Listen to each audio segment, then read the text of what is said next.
യേശുവിൽ ഏറ്റവും പ്രിയമുള്ള സഹോദരി സഹോദരന്മാരെ, നാം ഒന്ന് ധ്യാനിക്കുന്ന വചനഭാഗം വിശുദ്ധ യോഹന്നാൻ്റെ 1-ാം ലേഖനം 4-ാം അധ്യായം 12-ാം വാക്യം. ദൈവത്തെ ഒരുവനും ഒരിക്കലും കണ്ടിട്ടില്ല, എന്നാൽ നാം പരസ്പരം സ്നേഹിച്ചാൽ ദൈവം നമ്മിൽ വസിക്കും, അവിടുത്തെ സ്നേഹം നമ്മിൽ പൂർണ്ണമാവുകയും ചെയ്യും. Praise the Lord.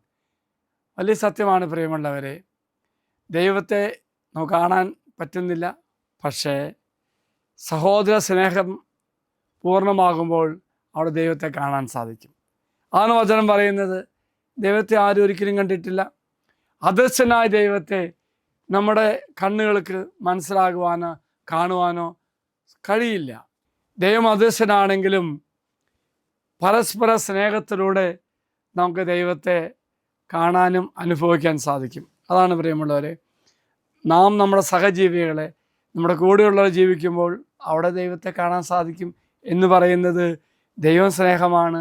ആ സ്നേഹത്തിൻ്റെ പാരമ്യതയിൽ ദൈവത്തെ നമുക്ക് അനുഭവിക്കാനും കാണുവാനും സാധിക്കും. നമ്മുടെ പരസ്പര സ്നേഹം അദൃശ്യനായ ദൈവത്തിൻ്റെ സാക്ഷ്യമാണ്, ദൈവം തന്നെയാണ്. എന്നാൽ നമ്മൾ പരസ്പരം സ്നേഹിക്കുന്നുവെങ്കിൽ ദൈവം നമ്മിൽ വസിക്കുന്നു എന്നതിൻ്റെ അടയാളമാണ്. പ്രിയമുള്ളവരെ, മറ്റുള്ളവരെ സ്നേഹിക്കുമ്പോൾ അവിടെ ദൈവം തന്നെ പിറക്കുകയാണ്, ദൈവം തന്നെ ദൃശ്യമാക്കപ്പെടുകയാണ്. എങ്കിൽ നമ്മുടെ പരസ്പര സ്നേഹ നിമിത്തമായിട്ട്, നമ്മൾ മറ്റുള്ള സ്നേഹിക്കുന്ന നിമിത്തമായിട്ട് ദൈവത്തിൻ്റെ സ്നേഹം നമുക്കും അവർക്ക് അനുഭവിക്കാൻ സാധിക്കും. പ്രിയമുള്ള സഹോദരി സഹോദരന്മാരെ, നമ്മുടെ നിയോഗങ്ങൾ സമർപ്പിക്കാം, അച്ഛൻ അൾത്താരയിലേക്ക് സമർപ്പിക്കാം. ഒരു കാര്യം മറക്കരുത്, ഞാൻ എൻ്റെ സഹജീവികളെ സ്നേഹിക്കുമ്പോൾ എനിക്ക് ദൈവസ്നേഹം അനുഭവിക്കാൻ സാധിക്കും, ആ വ്യക്തിക്കും ദൈവസ്നേഹം അനുഭവിക്കാൻ സാധിക്കും. അങ്ങനെ പരസ്പരം ദൈവസ്നേഹം അനുഭവിക്കാൻ ഈ ദിവസം സാധിക്കട്ടെ എന്ന് പ്രാർത്ഥിക്കുന്നു. ഇതാ നിങ്ങളുടെ നിയോഗം അൾത്താരയിലേക്ക് സമർപ്പിക്കുന്നു.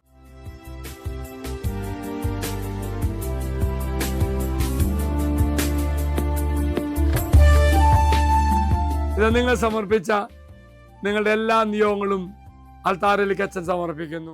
അൾത്താരയിലെ ദൈവം നിന്നെ രൂപാന്തരപ്പെടുത്തട്ടെ. യേശുവിൻ്റെ സ്നേഹത്തിൻ്റെ മറ്റൊരു വ്യക്തിയായി നിന്നെ കർത്താവ് മാറ്റട്ടെ. ഈശോ നിങ്ങളെ അനുഗ്രഹിക്കട്ടെ എന്ന് പ്രാർത്ഥിക്കുന്നു.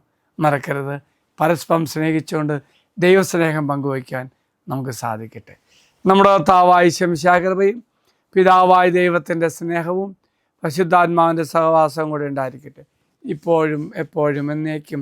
ആമേൻ. ഒരു നല്ല ദിവസം എല്ലാവർക്കും ആശംസിക്കുന്നു.